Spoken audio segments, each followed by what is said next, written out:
Welcome to the Power Market Report. My name is Albert Lew, and today, my guest today is Jayant Bhandari. He is a natural resource investor who, in his spare time, blogs about cultural issues, society, and economics at jayantbhandari.com. He also is a columnist at lewrockwell.com, Mises.org, Fraser Institute, and many other places. I want to talk to you about this your recent article column at lewrockwell.com.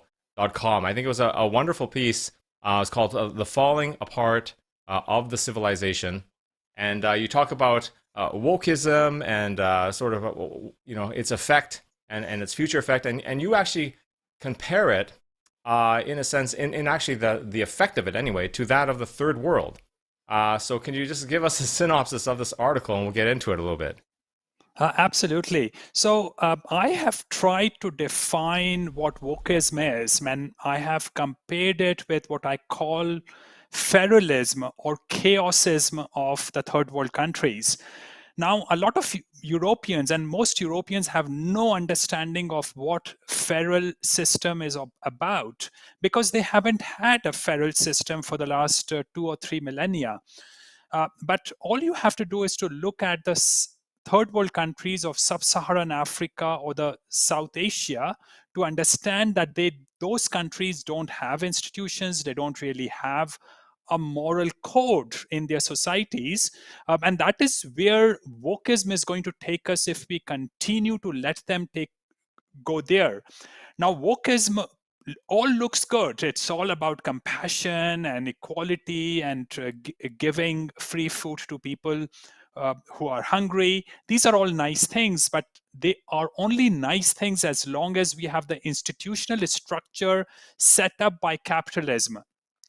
It is perfectly fine to give food to hungry people, but are we asking questions whether those people have been pulling their own weight or not? If we are not asking those questions, we are not enforcing accountability in the society, which means that we are going to give a feedback in a way to the society that the society becomes increasingly feral and amoral. And that is what wokeism is all about.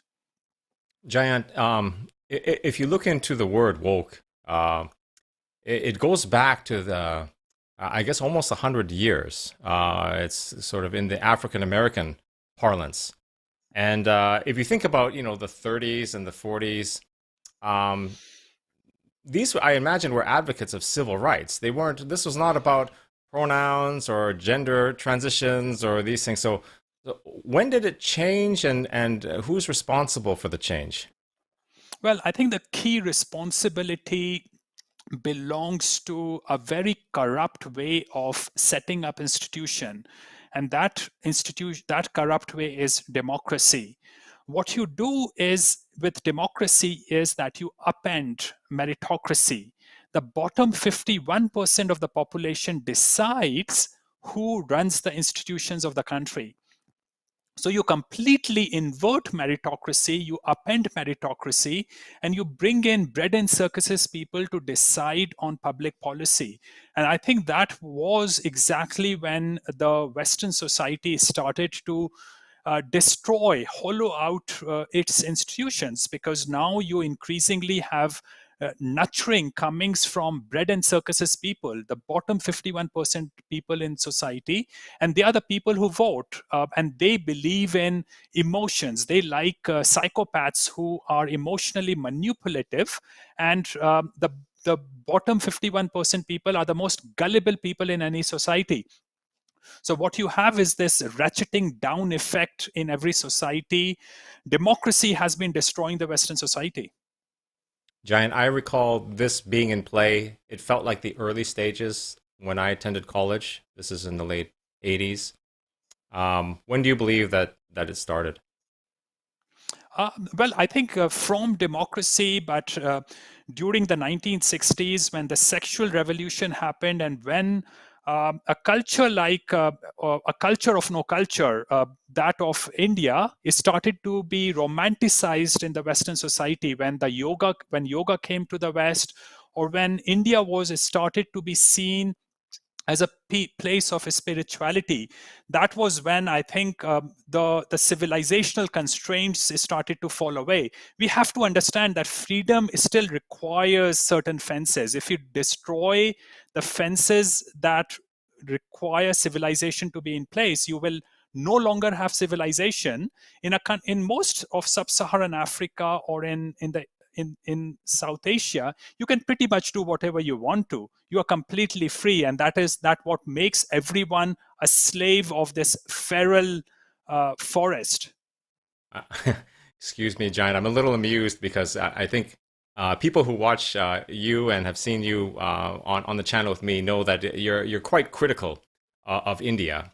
But it's the first time I've heard you blame India for America's problems. I'm not blaming India for America's problem in Okay.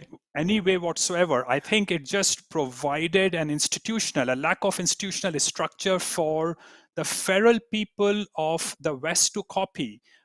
But they would have done the same thing irrespective of whether India was there or not, because democracy had enabled the bottom 51% people of the society to enforce their emotional views on the institutions of the West. So this had to happen, but India sort of provided the institutional structure, or should I say, a lack of institutional structure to their thinking.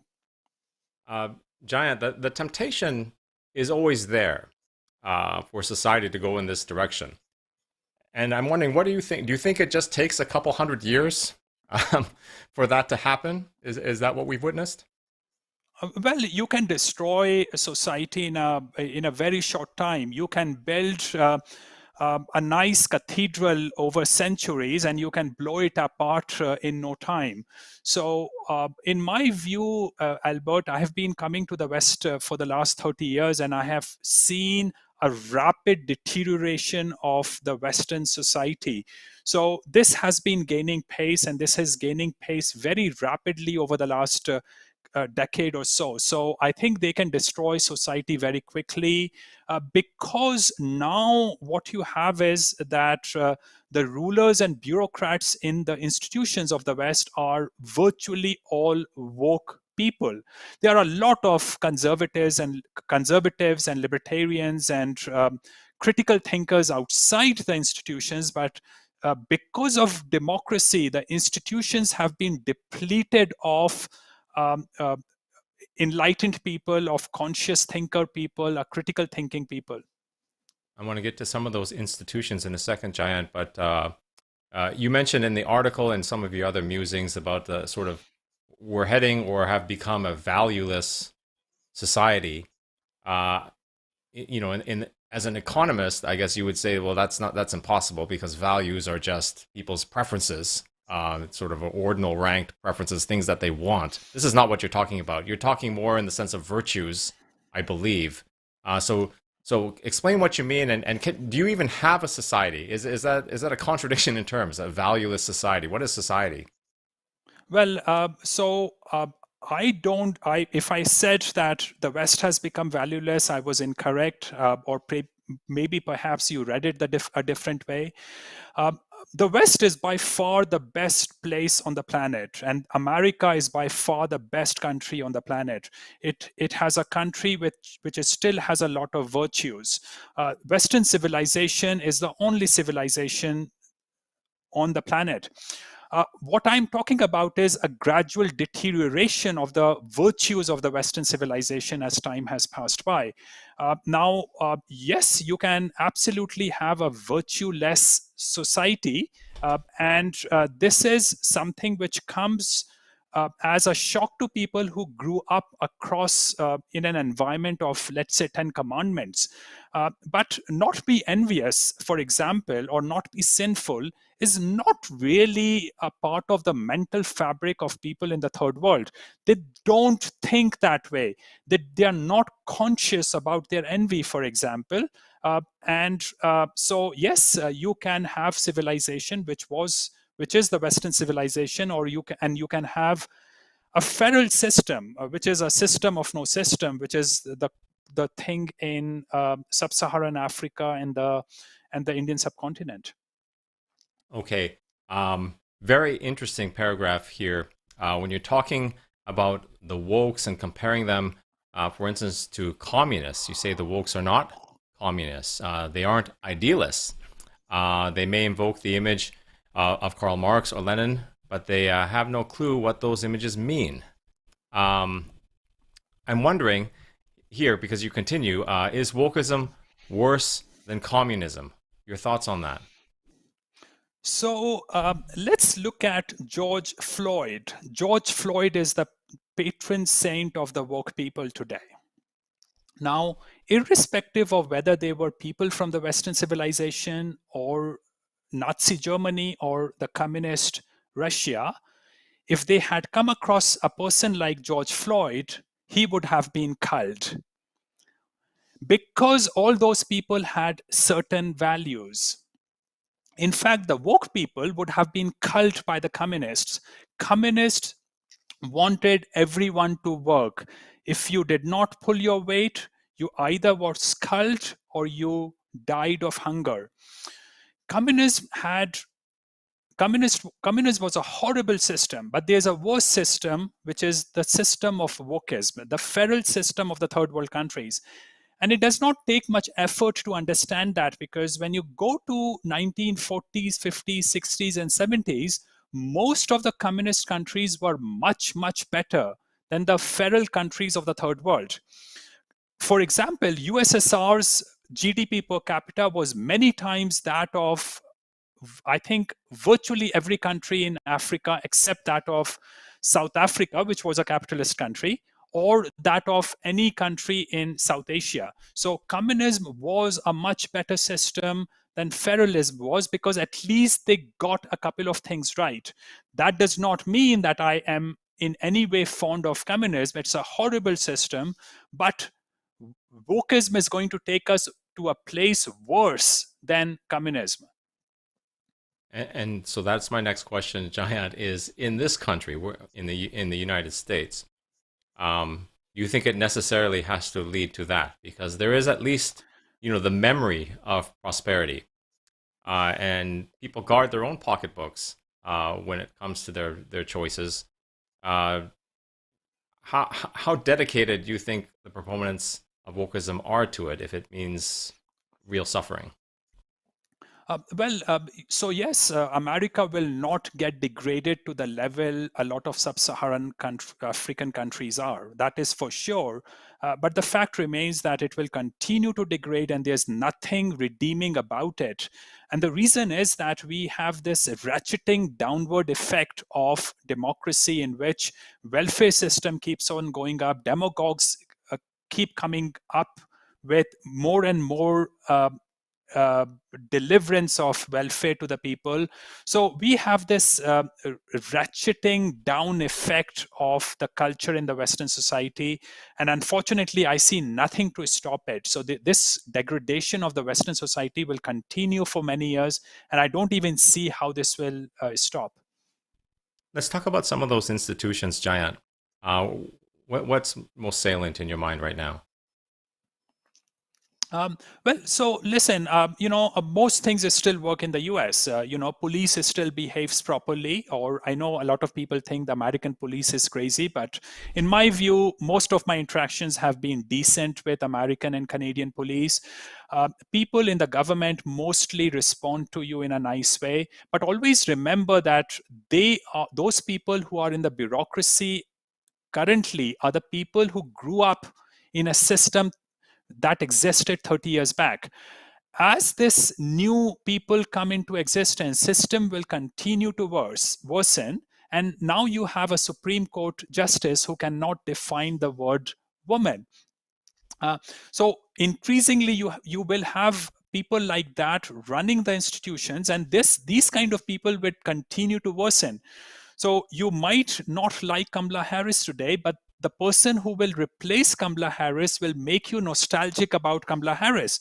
So this will continue to worsen because wokeism is becoming so accepted among the general society. Now, there are a lot of people, Albert, who don't like these woke philosophies. They want to have the Christian virtues or the virtues that have existed from the Western philosophy. But the problem is that a lot of those people are not in power. They are outside the institutions. And because they want to preserve their jobs, they don't speak out their views in public. And woke people have ensured through political correctness to shut the critical thinking people up. John, what is the solution here then? Uh, I think we really, society is a constant process of evolution. And what we did, a major mistake was with democracy. And we have to start undoing democracy very rapidly. We have to bring meritocracy in our institutions very, very quickly. But I again don't see how we can bring in meritocracy using the tool of democracy. So this is where the conflict is.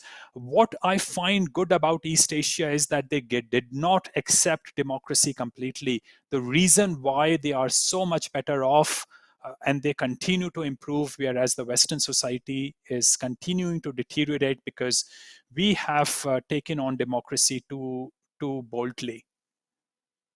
And let's take the discussion there then, Jayant. Abroad, where particularly do you see hope?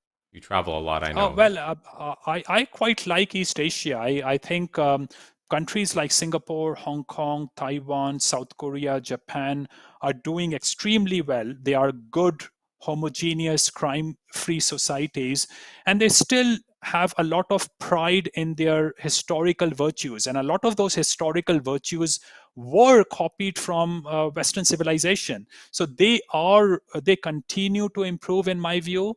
Now, China clearly is facing some hiccups right now. I have loved China all these years. I think China culturally and socially continues to improve. But their zero COVID craziness is absolutely ununderstandable to me. However, I think China will go over those glitches and eventually China will emerge, hopefully once Z is gone. But even China continues to improve, in my view, at least culturally and socially. What did you learn, Jayant, during the pandemic period about, I mean, just take any country you want. Were you surprised at all by what you saw happening? Yes, I was. I still thought that Western people would fight against the craziness of their rulers, but you start to realize, you must have started to realize over the last 2 years that if a frog is boiled very slowly over a long period of time, it learns to get boiled away. Now, that is what has happened to the Western society. They have slowly accepted the craziness of their rulers. They have started to accept their rulers as their nannies. They have cut down on their critical thinking, and the effect of that is obvious in front of us.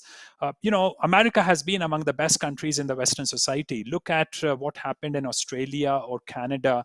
Canada still does not allow its own citizens to return back to Canada and without getting quarantined.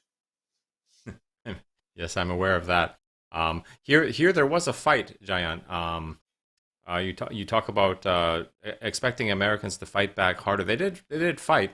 But what did you think about Sweden, where it seemed like a fight was not even necessary? Well, clearly they are more freedom-loving people today, or at least in this respect, they were better than Americans. But Americans have been great. During the COVID times, I went to Nevada and part of Utah, and there were notices outside shops asking you to remove your masks before entering their shops. So, Americans have this amazing passion for liberty.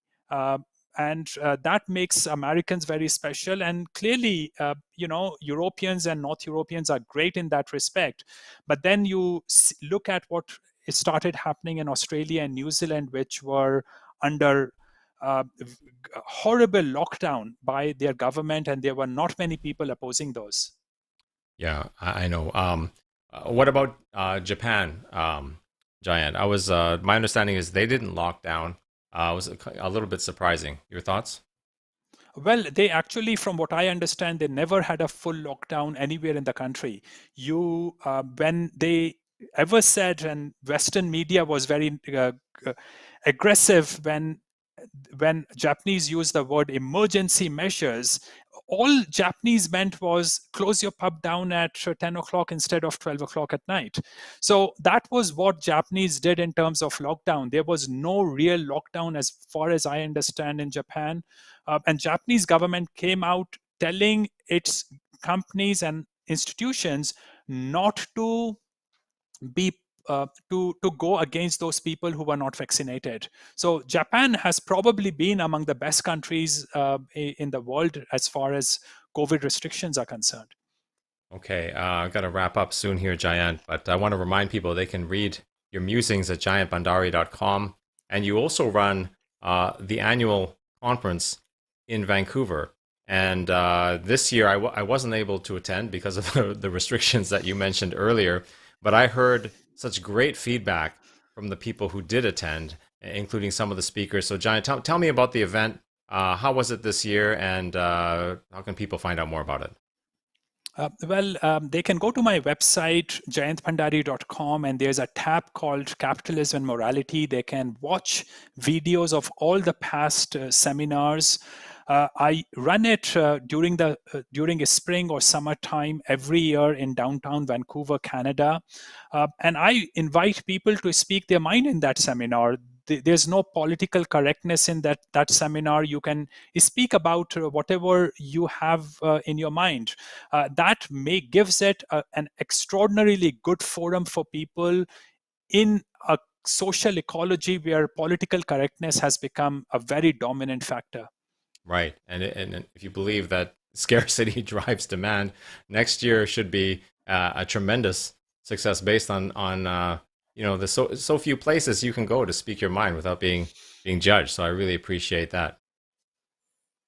Yeah, thank you very much. And people like Doug Casey and Rick Rule and Adrian Day often are there to give speeches. Right. So look forward to that. That's jayantbhandari.com. Find out about the 2023 event there and read Jayant's great articles. Jayant, I want to thank you for coming on. I've been a fan of yours for many years, long before you knew who I was, and you've always been so kind as to come on the show, regular intervals. So I appreciate that. I know the viewers really like it when you come on. So thank you very much. Thanks. Thank you very much for the opportunity, Albert.